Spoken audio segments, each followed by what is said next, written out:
This boy and girl are going to be well equipped when the time comes to take their places as worthy members of adult society. Aloha, y'all. This is Daniel Eisenman, the host of the Breaking Normal podcast, where my guests are all invited based on the frequency of synchronicity, all done in person, and all trailblazers in the breaking of all things normal. Welcome back to the Breaking Normal podcast for you who are listening, and to Ret Taylor. Second time. First time we did this, do you remember how we did it? We were in Glenwood Springs. And I was just coming off a big backpacking trip. And do you remember the setting of the interview? It wasn't as pro as this, that's for sure. It was in the car. Was it in the car? Yeah, it was in the Ford Edge. Yeah, that's right. And did we do it like while my family or friends were having pizza or something like this? That strikes a bell, yeah. Oh, wow. And that's probably, all right, anyways, it's been about 6 years.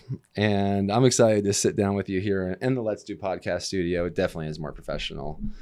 And catch up with you because it sounds like since then a lot has happened. How we were connected at that point was that you and Adrian were running Hello Ned. Yeah. And that you were actually sponsoring this podcast. We were, yeah. That was awesome. Yeah. We haven't actually done many sponsors. There's very few brands that I feel aligned with enough to promote them like we did that brand. Yeah, well, same. I mean, I loved what you were working on then, and the book had just come out like a year or so before, I think. Yeah, that sounds about right. Read the book, loved what you were doing, and said, we got to sponsor these guys.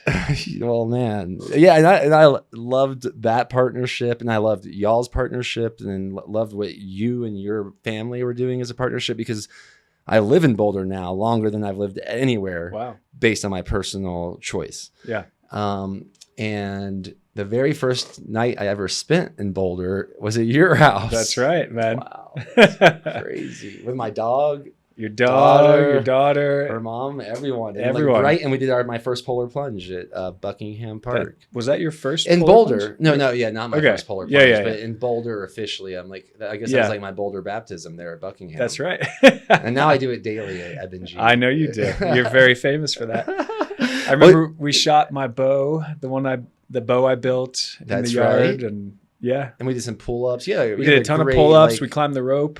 I have a whole ninja course at my house. Do you still have that rope set up? No, the rope fell like a year ago. It got all worn out. Not while someone was on it. No, Okay. It came down from all the wind. Okay. Yeah. Right. Yeah, where you live, not only do you have that like just American homemade gym. I say American because the American flag is there as well. Yeah. I remember that. I think we have like a picture there. But it really is like in the foothills of like the very front range of the Rocky Mountains. And you have like, it seems like you have a lot of wildlife out there. Like I think I've seen like carcasses and maybe even like mountain lions. Sightings from your cameras. That's right. Yeah. And it seems like you do like even like you sleep out there sometimes. Is that still part of your ritual? Big time. Yeah. Can you tell us a little bit about what you're doing there? Up at my house? Yeah. I mean, I understand it looks like you're camping near your land, but where your land is extremely wild. Yeah. And it's only 10 minutes from where we're sitting right now. Okay. Wow. Which is the coolest part. You know, it's just one hill over from the Great Plains, which I love being here on the Front Range because to me you've got 1,000 miles of flat, the Great Plains, and then all of a sudden, bam, you know, the Flatirons, the foothills, and then, you know, 12 miles away, you've got the Continental Divide, which is awesome. And so there's a ton of energy right there. And so, I like to get out and climb up the hill behind the house and sleep up there with the mountain lions. Have you ever had any encounters with mountain lions? We've had some mountain lion encounters, with my dog. But was everything okay when that? Oh yeah, yeah. She's what fine. Was that like? Was it? I was out working on my dad's van, and I realized that I hadn't seen my dog in a few minutes, and I just kind of like poked my head around outside the hood of the van, and I saw her walking behind a mountain lion, about 20 feet behind a mountain lion. And she kind of looked over at me like, hey, what's going on? Should I chase this thing or what? And she's a fluffy little dog.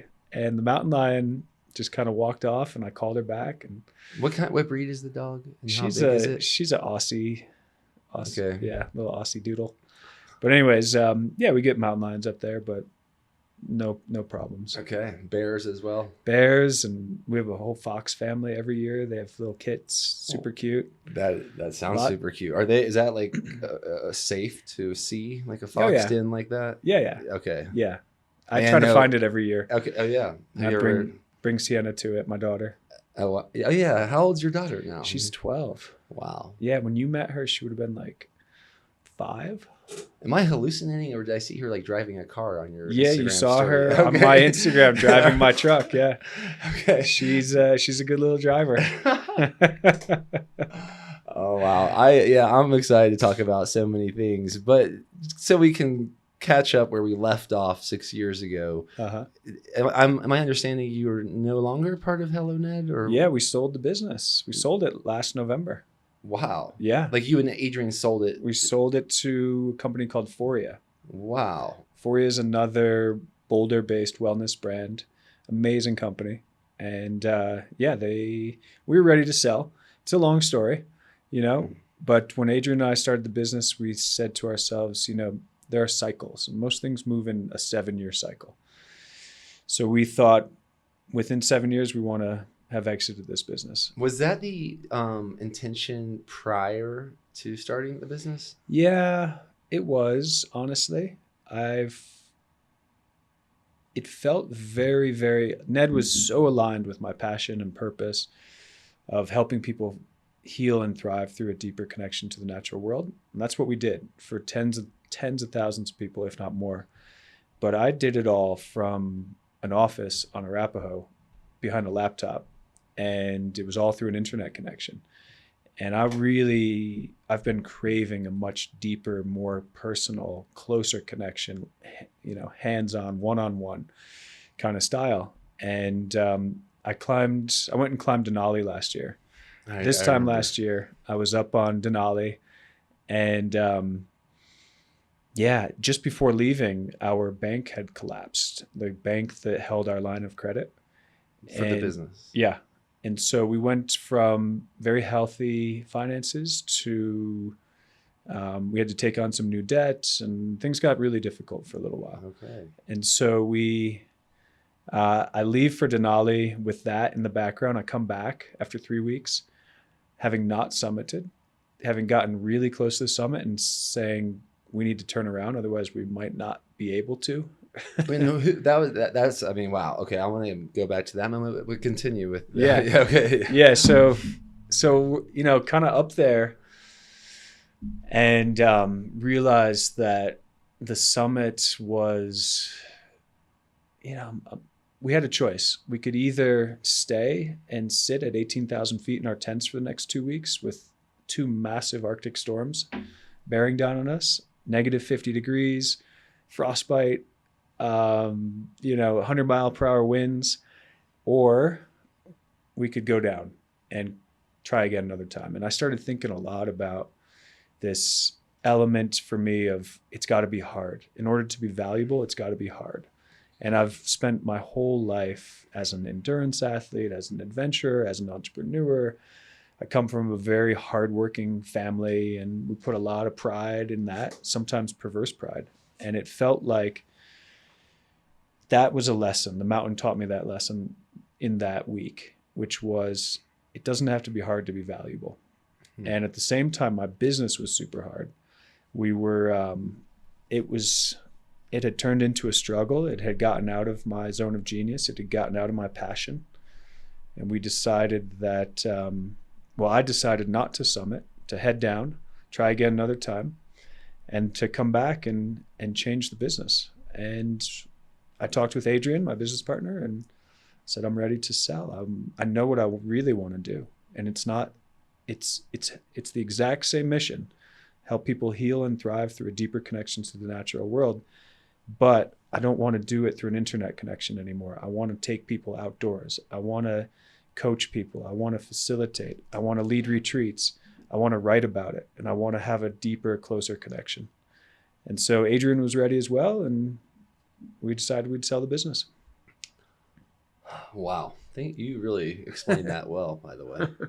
Was this like hinting at the book that might be coming in the future that you have? Is this like part of the story? Yeah, a little bit. I mean, I've been telling this story quite a bit.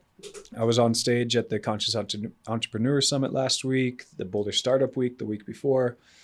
And this is what I'm doing now. And, I've stayed out of the spotlight for so long. With Ned, we never really put ourselves front and center, Adrian and I. Mm-hmm. We were always in the background a little bit. People know who we were, but we never were the in-your-face founders. And I've learned so much. I'm 46 years old. I don't feel that way, but I'm 46. I've been an entrepreneur for 21 years. I've been in business for 25 years. And I've seen a lot. I've led companies through good times and bad times. I've had booms and I've had busts. I've done it all. I've lived the journey. And it's important for me to be able to share this with people so that they can do better than I have.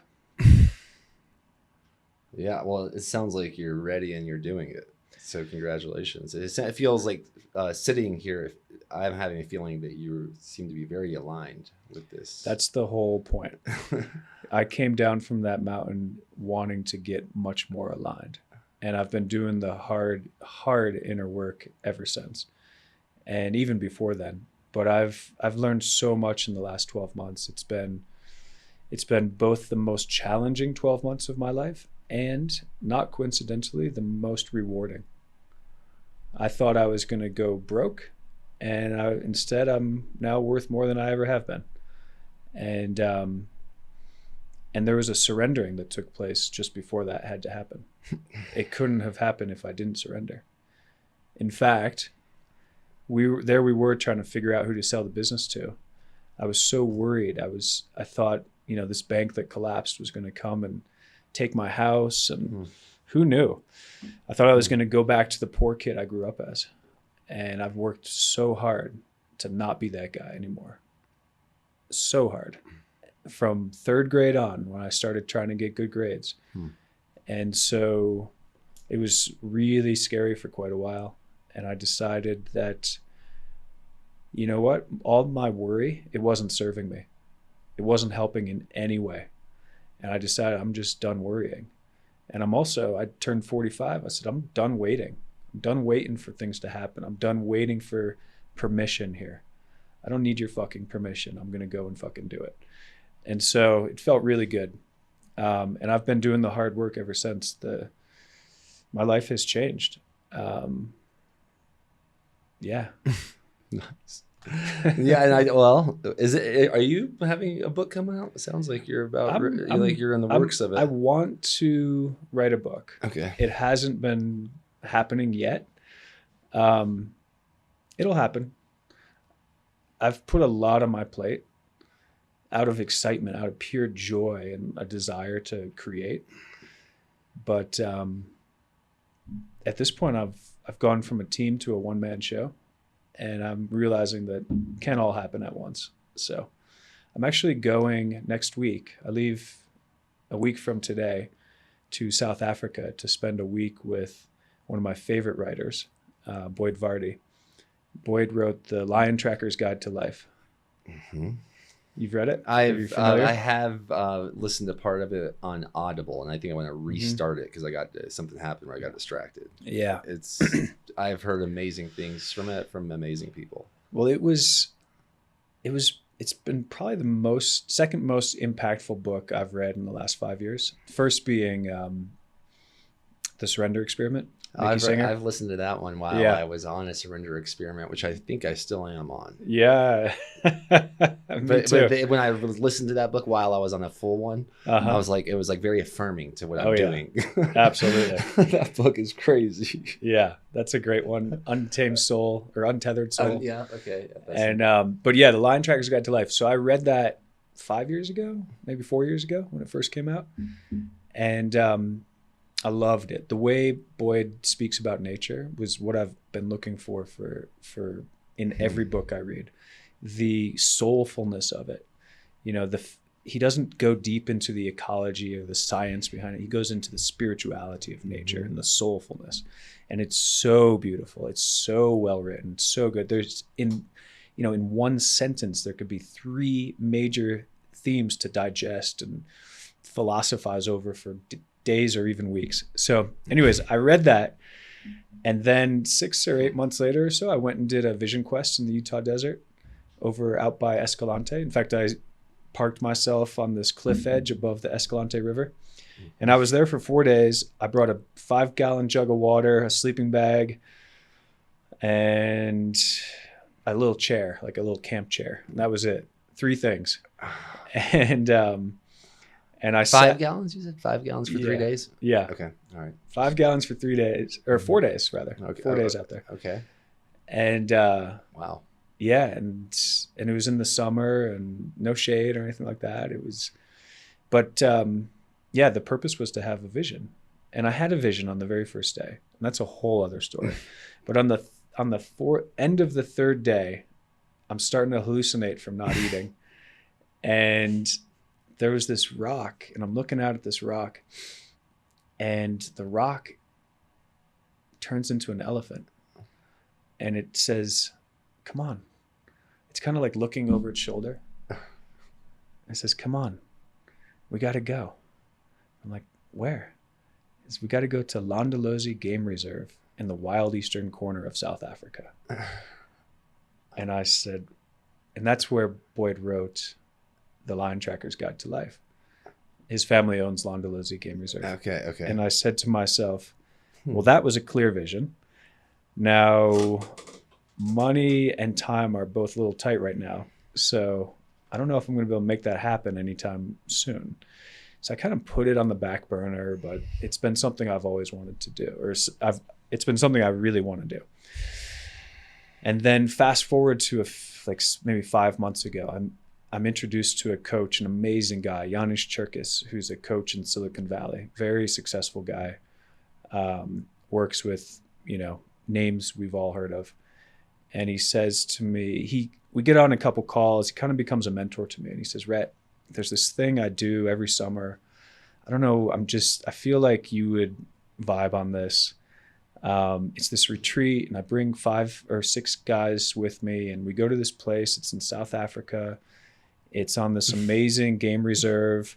We work with this author of this just incredible book. You would really love this book, by the way. And we spend 5 days with the author, and we learn how to track lions with him. And we go into the metaphor of the lion track." And I said, "I think I know what you're talking about, and I'm in." He says, "Yeah, it's with the lion tracker, Boyd Vardy, on Landalozi Game Reserve in the wild eastern corner of South Africa." I said it just like that. So the elephant spoke the same words Janis spoke. And prior, yeah. 3 years prior. Were you able to keep a straight face as he was describing this? Yeah, I was mostly amazed, although amazing things have been happening for me in the last year. Like, serendipity and wings from above have been happening way more often. And what I should say is I've been recognizing them way more often. Like they're always floating around out there. It's just what kind of space you're in. Can you see them or not? So I've been seeing them much more often as I've been doing this inner work, as I've been moving toward my alignment, my true purpose, and why I'm here. And letting go of a lot of these stories that haven't been serving me for so long. You must. When are you're going next week? A week from today. I'll be have boarding the follow up. Part 3 coming soon. Jeez, oh yeah, man! I want to hear about this. Yeah. So Boyd, he's been a lion tracker. He grew up on the game reserve.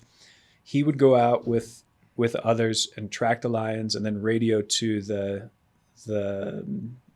safari guests, like where the lions are, and they drive the Range Rovers there. And he has an amazing story. Highly recommend this book, Lion Tracker's Guide to Life. And so he's a lion tracker, and that's what he thought he would do forever. And then in his early 20s, he had 2 traumatic things happen to him, and he was lost. He didn't know what was up or what was down. And then a woman named Martha Beck, who's a very, very famous coach. She's the OG, like the original, life coach. She's an amazing woman. She just happened to go and be there, and he guided her, and she saw something in him. And long story short, he went and spent the next 10 years as her apprentice, traveling all over and coaching people. And so anyways, he created this beautiful metaphor as a tracker and a coach. And the metaphor is that we all have a track to our lives. There is a track, and it's set out. And it can be really hard to follow that track sometimes. It goes off into the brush, other animals cross it, and you confuse the track. You think about all these things in our lives, like the shiny object, when we get off our track, what do we do? And so there's all this metaphor, what do we do when we lose our track? We go back to where we last saw it. And that might be where we were last happiest, last fulfilled. And so there's this beautiful metaphor that takes place in the tracking. That is beautiful. It makes a lot of sense to me. Yeah. How are you preparing for this trip? Is there any protocols to prepare? There's a surprising lack of communication at this point, but I'm preparing by doing all this inner work. I'm very in tune with my own track now. And getting much more. My track has always been to be outdoors with people, help them ask the right questions, and allow nature to help them find the right answers. And so that's what I'm doing for myself too. What are you doing? What are you what are these things that you're doing? Like if someone's like, hey, can you give me like 5 things you're doing so I could maybe try them? Yeah. So I think first and foremost is I'm coaching, one-on-one coaching, mostly other founders and entrepreneurs. I speak the language. I've lived the life for so long, 21 years. So I'm coaching them. I'm leading retreats. So I'm getting people out into nature.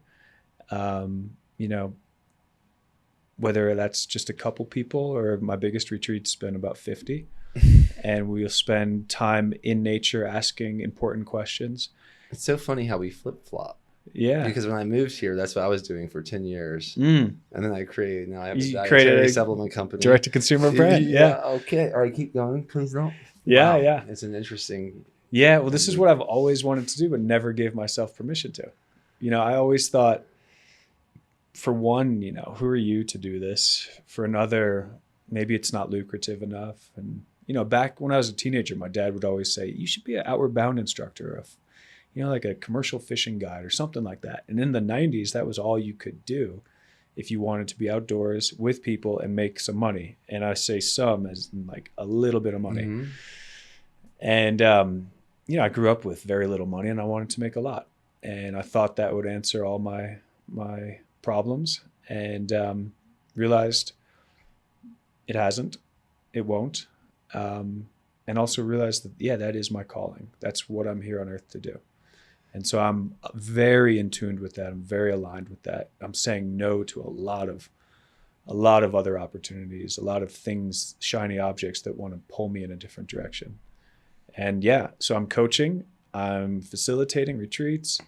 I'm beginning to write a book, and I'm doing these things called Musagis. Oh, I've heard of this. Tell us what a Musagi is. And that's a Japanese word, is that correct? Yeah. And have you been to Japan? I have been to Japan. I have a lot to talk to you about, but let's start. What is this Musagi? Yeah, so a Musagi is a challenge that's so hard that you really only have a 50-50 shot at success. So it's something you set for yourself, knowing what you think are your limits, and you set it way outside your comfort zone. I mean, purposefully far beyond your zone. And what it does is it forces you to challenge yourself and move way beyond what you think you're capable of. And in that, like I said, you're supposed to fail 50% of the time. And in that, you really see what you're made of. You see just how strong, just how capable you really are. And, this is like a one-day physical challenge outdoors. And a lot of us never do that any longer.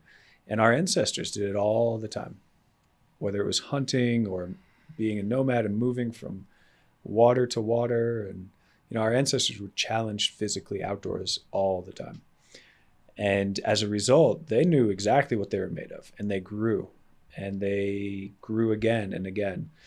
And these days, a lot of us can skate by just with a roof over our heads and a fridge full of food and somebody who will tell us that we're amazing. And, we can get by with a lot. And we also, which is, it's a blessing in some ways, but it's also a curse because we never actually challenge ourselves, and we never really know just how capable and strong we really are. And so is this like once a year? That's the idea? Yeah, once or twice a year. And is that something you're supposed to share? Is that part of the philosophy? Or are you supposed to keep it a secret, or? It's funny. So there's a guy, Michael Easter, wrote an amazing, fantastic book called The Comfort Crisis, and talks all about how, it's an epidemic. Like, our comfort is not helping us. In fact, it's making us sick. And he wrote some rules down, but it's so nascent that, the rules are really yet to be written. So I think he says don't share it. I think you ought to share it. I think getting your community around that is really important. I think inspiring other people is really important. And I'm all for sharing it. So yes, last year my Musagi was going to be Summit Day on Denali. It's a big 13, 14, 15-hour day at 20,000 feet in negative 40 degrees. Like, I don't care what kind of endurance athlete you are. It's a big day. And so that was going to be my Musagi last year. Failed at that. Didn't even get to attempt it. And what a great fail. Yeah. And I learned so much from the fail. Like, the summit I needed was not the summit of that mountain. Failing forward. Yeah. Theme with these Musagis, I bet. Yeah. And I've been doing them since 2018 or so, when I first learned of the concept in Outside Magazine. And so I've done, one of them was my fasted vision quest in the desert. That was my Musagi for 2023. And you accomplished that? Was that? Yeah. So all you did was for 4 days? Yeah, water, 4 days, water. No food. In the desert, water. In the desert. And did you sleep in the car? No. I'm out. I hiked out a mile. Okay, so you're just out. Wow. I was out. Wow. I had a sleeping bag, no mat, no pillow, just a sleeping bag, a chair, and a 5-gallon jug of water. Did you see anybody? No. No. This was in Escalante, Utah. There's no one out there. Wow. And I love how you mentioned that you went out there with the intention to see a vision. Oh, yeah. This was a vision quest. Yeah. Yeah. I went there to go. And the reason you don't eat on these things is so that there's no distraction. So you're not thinking, oh yeah, it's 9:30. So at 12 o'clock, maybe I'll eat some lunch, and here's what I'll eat for lunch. And let me prepare the lunch. And there's just a lot that goes into eating every day, 3 times a day. And so you strip all that out, and you're left just with the day, the whole day. That's the part. All right, because I've done some water fasting, which had profound effects. Like, the very first time I did a water fast was for 4 days, and it profoundly impacted me. Mm-hmm. And it's scary to think about doing again. But with what you're saying, it's almost. I'm wondering if what I would fear more than not having food is not seeing anyone. That's what I love. I'm an extrovert, but I love being alone. And there's this study, right, where most Americans would rather get shocked than spend 20 minutes without being able to interact with another person. 20 minutes I can do. I mean, like the 2 days, like once, like yeah. I just think I'd be thinking about Davina. I would like the thoughts. I'm like, and I watched like Alone. Have you ever watched Alone? Yeah, I love Alone. Yeah, we had a guy that was on Alone, Donnie Dust. Have you heard? Oh yeah, of him? Yeah. He was here a little while ago. He just did a bison harvest yesterday. I think, awesome. On June 1st, my birthday, with like some stone tools he makes. He seems to be aligned in his passion as well. Yeah, like taking people outside and doing these type of adventures. Yeah, but it seems like that's what gets most people on Alone. They're just like being 30, alone. like 30 days. It's either the fat. If they're like fully committed mentally, it's like the fat. They just need to get fat. Well, they're always just like, I miss my family too much. But that's the one that, and I can I can understand that. Totally. They're kind of like, I'm not sure if another week without my family is worth $1 million. And I'm like, well, that's a good question. Yeah, it's a beautiful question. Yeah. It's a beautiful question. But yeah, I mean, slowing down and getting into your own space now and then is really important. You create reverence. You create reverence for those times when you're with your family, when you're just able to talk with a stranger on the street. You create reverence for that. And so, yeah, every year I do a big backpacking trip by myself. Just get out there all by myself, let my mind wander, go. I mean, at least once or twice. If I had my way, I'd probably spend 10 days a month on my own out in nature. Wow. Wow. Yeah. One of my dreams is to actually go spend 50 days or, just as much time as I possibly could get away. Why don't you do alone? Ah, Might as well yeah. make $1 million while you do it. Because 50 could win it. I don't depending know. on the conditions. I don't think I'm a good outdoorsman, but I'm not a survivalist. Okay. I could last a while, but I'm not like those guys. My friend Victor Kuhn, he was supposed to be on Alone, and he's the real deal. So anyways, Boyd actually spent 40 days living up in a tree in Africa and did an amazing podcast on this. If you check out the Track of My Life podcast, it's amazing. 40 days, 40 episodes, hilarious stories. I spent 55 days living outdoors, but it was very connected. I was still working. I just refused to go inside.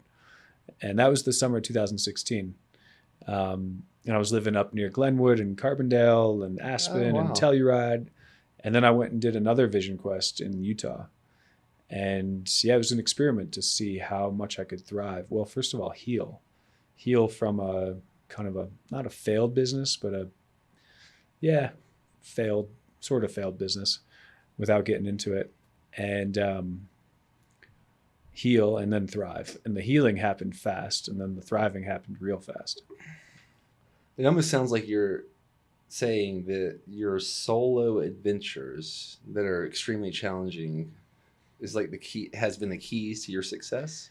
Each one, I'm making those connections. I'm not sure if you would say that. I don't know about the key, but it's been a key. It's some keys. And it's been, it's each time has been pivotal. I always come back from those journeys and other types of journeys with a new learning, with a new understanding, a deeper remembering of how we used to be as a species, a remembering of who I used to be as a kid, that 12-year-old kid that doesn't give a fuck about work or money or homework or just being and really wanting to just be.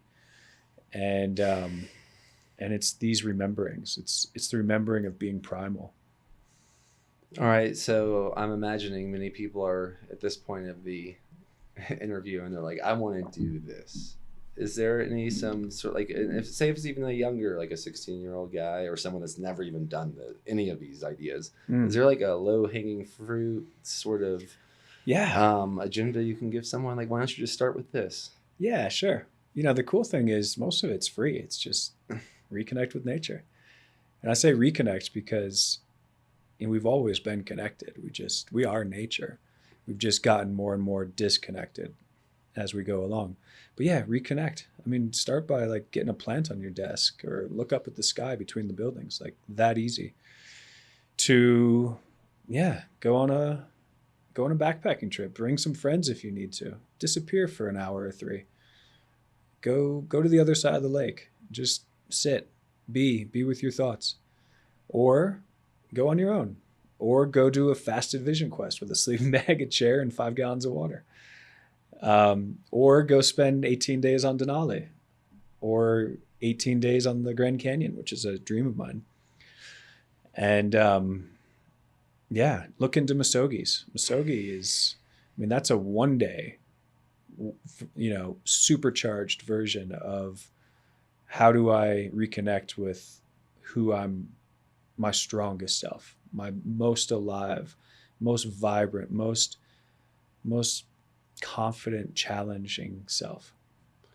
And I believe there's a real health to that. And to bring it back, because when I used to do the retreats, they were happening 4 times a year, basically. Mm-hmm. And that was what we were training for. Yeah. And I think having something that you're training for at least once a year or maybe 4 times a year is extremely beneficial. Oh, yeah. I've always got to have something I'm training for. I lose my path if not. Yeah. And something scary, scary enough that it'll get you out. That's a good point. In your running shoes or whatever you're doing, it'll get you out there. It's got to be scary. And I think you mentioned it earlier when you were talking about some of the stumbling blocks that you had to turn into stepping stones, especially about like the retreats. Like, who am I to do this? That was what as us doing the retreats, that's what we always heard. I wish I could do this. Yeah. And I'm like, do it. Yeah. Like, but we had a solid foundation and our foundation was like, we just have to be as honest as possible. And it was like my two brothers and I. Yeah. So like we have to be ourselves fully. Yes. Because that's why these people are here. Yeah. And that's not hard to understand. But it's a little challenge. It's scary. It's scary to do. Yeah. Especially with a group of strangers. But that's what Breaking Normal, the book, is all about. Like taking people to this whole experience where they could maybe be as transparent as they've ever been and find out they might be more connected to this group of strangers than anyone they've ever been to in their whole life. And it's because of this. It's because they just let go. They let go, and we had to do that. So I think having that, there's some kind of formula here, and it sounds like you're offering people. I mean, you offered me that, like, to think more about what maybe beyond just my business and other things. Maybe I should be more intentional about planning something extremely 50-50 challenging in nature outside that will get me training and thinking about it and looking forward to it and not being attached to the outcome of it. It just seems like a very valuable life way. Absolutely. Yeah. And take that word should out and replace it with want. I agree. I want that, right? Yeah. It changes everything. But it's all there for us. Some of us need more help with it, or more affirmation, or more support, and that's part of what I offer now. I'm coaching people in Musagis. I'm going on Musagis with people, which I love. That's fun. Yeah. What can you give us one fun story about a Musagi? Someone else's Musagi you're going on? Let's see. Yeah, because that's intriguing. Yeah. So there's an amazing guy, Tony. Shout out Tony. He wanted to do just basically go out and walk for as long as you possibly can without stopping, without sitting down, no rest. If you gotta go to the bathroom, you walk and do it, unless it's number 2. And then you just like stand. Then you figure that out. Legal. But that's the only reason you can stop. And you just go out and you walk as long as you can. So he lives in Miami. I said, I got all excited. I'm doing it with you. Let's go, June 1st or whatever it was. I was born in Miami, June 1st. Nice. Yeah, just saying. It's a happy birthday. Yeah. Thank you. Yeah. And so we both set out. I was in Colorado. He was in Miami. And we both did about 13 and a half hours, about 38 miles. We both, same. He actually outpaced me a bit. How many hours did you say in the route? 13 and a half hours. Okay. Wow. Yeah. Which, honestly, I felt like we were both kind of just getting started at that point. Okay. Yeah. David Goggins says, once you're at your limit, you still have you've only gone 40%. Yeah. I've heard this idea. Yeah. It's hard to know that if there's not to self-induce that. It's hard to self-induce that. No. It's just, there's no aid stations or, cheering people or finish line. It's just go out and walk as long as you can. That sounds fun. Yeah. I actually go and do a 12-hour walk at least a few times a year, just to be on my own, clear my mind, no headphones, just go out, walk. Walking is what, it's our oldest movement, and it mirrors the beating of our heart, just that step.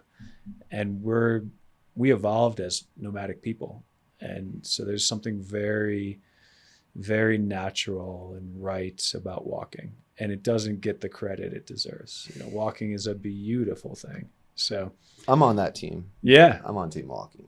Let's go. Big believer. If you want to take a long walk soon, let me know.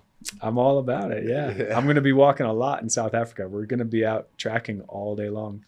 And the idea is to find and observe the lions. Is that? Yeah. The idea is to set out just before or just after the sunrise, and track lions or whatever else we come across. That sounds so fun. How many people are going to be doing that with There's y'all? 6 of us. Wow. From all over the world. Wow. With the author, with Boyd Boyd and his 2 compadres, Renius and Alex. It sounds like it's going to be epic. Oh How long my will you God. be there in South Africa? I'll be there 10 days. Okay. Yeah. Wow. And it's, it's a homecoming, right? Like we're all from Africa, and it feels very much like a homecoming. Wow.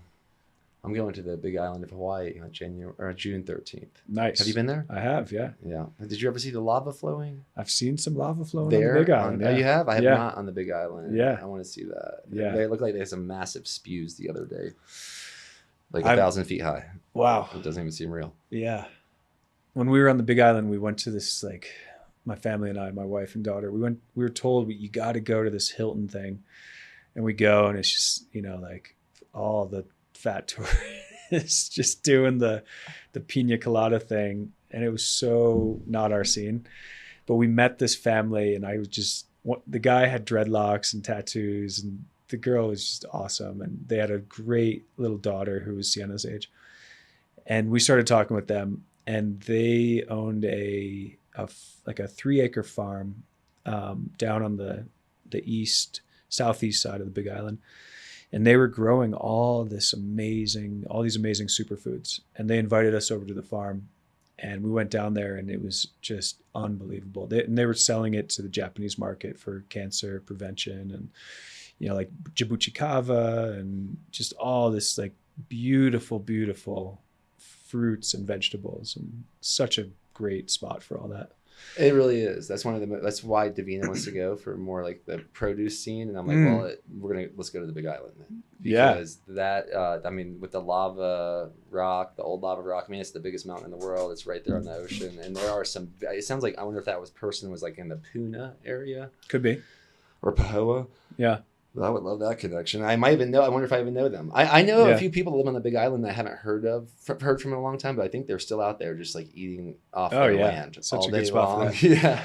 Yeah, I'm excited. What time are we in? How do people follow you? If someone wants to reach out, what's the suggestions? Yeah. So let's see. Website is rettaylor.com. It's RET Taylor, TAYLOR.com, rettaylor.com. Instagram, Ret Taylor _ I think that's about it. Your Instagram is fun to follow. Thanks. I don't like consider you as like necessarily as like someone that's always online promoting things, but when you're showing something on your camera, like I'm like on your Instagram stories, I'm like, wow, what is Ret doing now?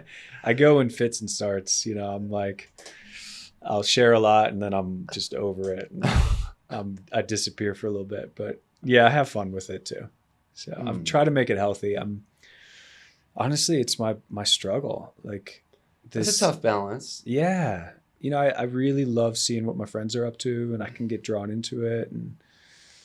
And man, I'd love to figure out a way of really helping people not get so sucked into Instagram. I think one formula would be if you're 80% of your time on social media, 80% plus is strictly for creating. Yes. If it goes below that, yes, then I think there's an issue. Agreed. Well said. Yeah. That's how I think. Yeah. That's how I think you master it. Is 80% creation. Yeah, because if someone can get that's real sticky, real slippery. That's been a theme on a few of our recent interviews of how people have slipped into that hole of just like being on their couch on the phone with all kinds of terrible rabbit trails. And it's the dopamine hit. At least for me. Yeah. What was our time? 43 and 44 seconds. Nice. Well, I usually keep them between 44 an hour and 11. I do want to give you these. I'm still in the. Yeah. I'm curious if I'll ever do the thing. Aim to get acquired and such. Yeah. Because you did 7 years. Yeah. From start to. Yes. 6 years and 355 days. Well, these are 2 of our best products. I don't know if you've ever tried our tallow ball. I haven't. No. This guy, producer, loves this. But you've never tried the tallow? Man, that might be the best skin product that exists. Feel free to try some if you want some. Yeah. And then this is our this is a very unique product because you've probably heard of elk antler. Sure, yeah. But we mix it with the liver and the heart, and it's all from North America. Amazing. Yeah, it's not from New Zealand. Yeah. that has a little top on it. That one, I'll be curious what it looks like because they all are a little different. This is like restaurant batch. Yeah, that one looks very whipped. Nice. Let me Awesome. smell it. Oh yeah, oh yeah. The smell people love of this one, including That is nice.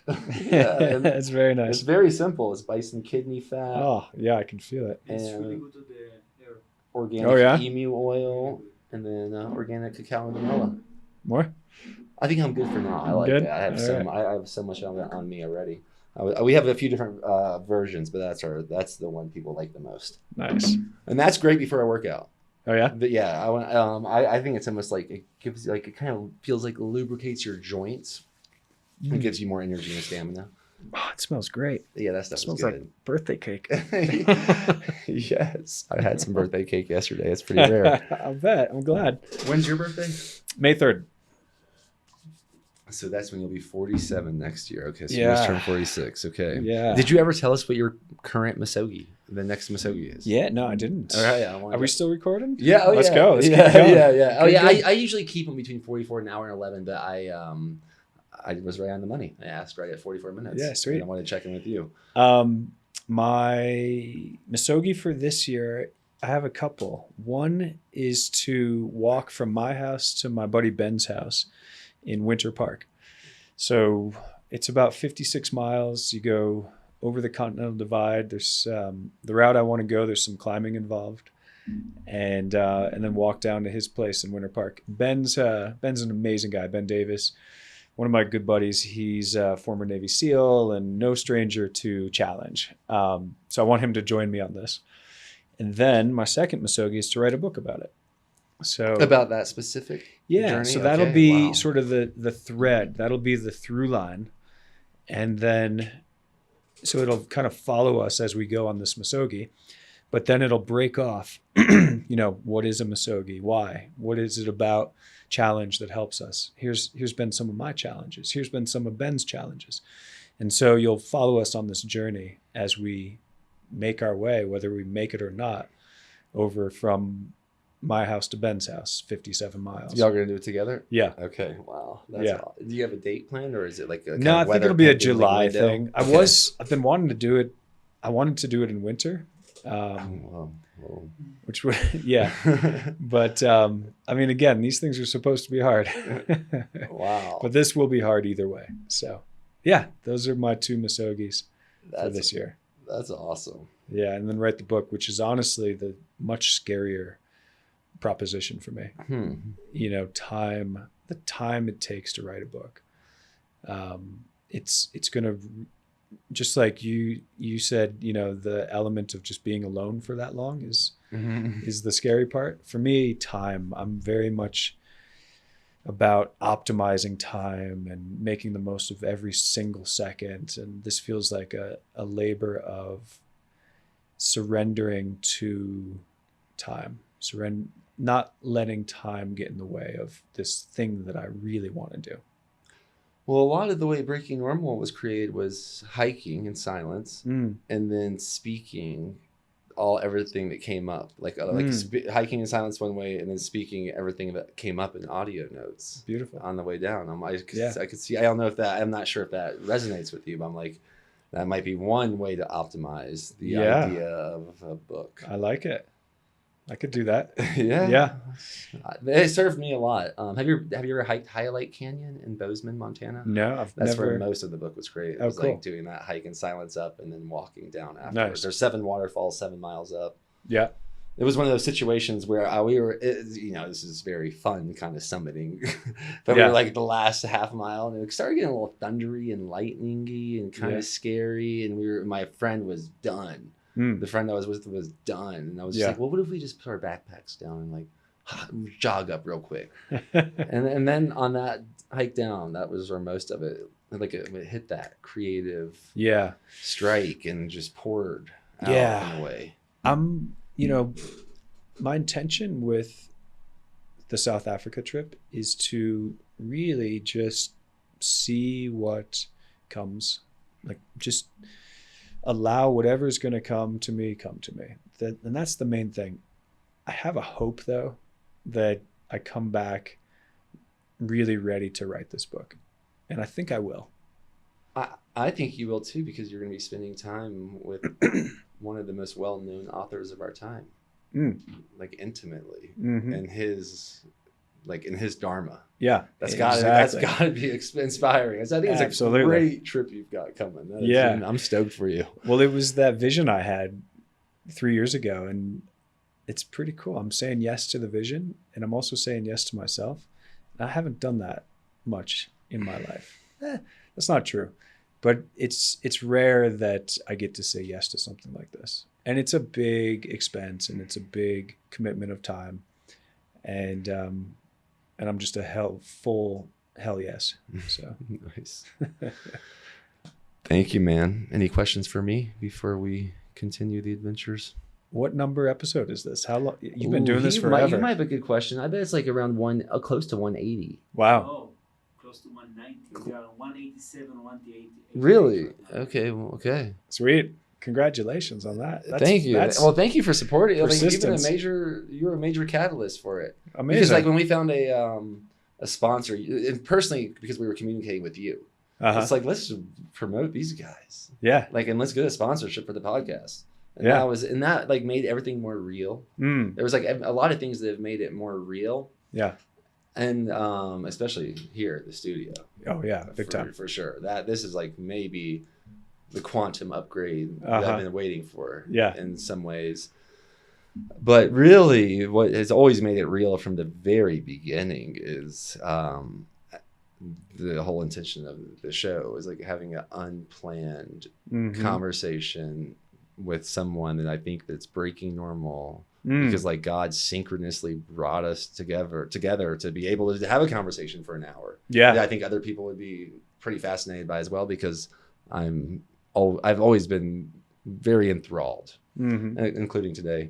And I'm very enthralled for your future as well, which is the theme with us. Yeah. Well, let's keep it going. Yeah. Well, and so Ret Taylor. Did you say RetTaylor.com? RetTaylor.com. Okay. It's RET. Bam. RetTaylor.com and Ret Taylor _ at Instagram. That's 189. 189. There is 188 exists on the platforms. Okay, so this is number 189. Sweet. Does that mean anything to you? 189. It'll come to me.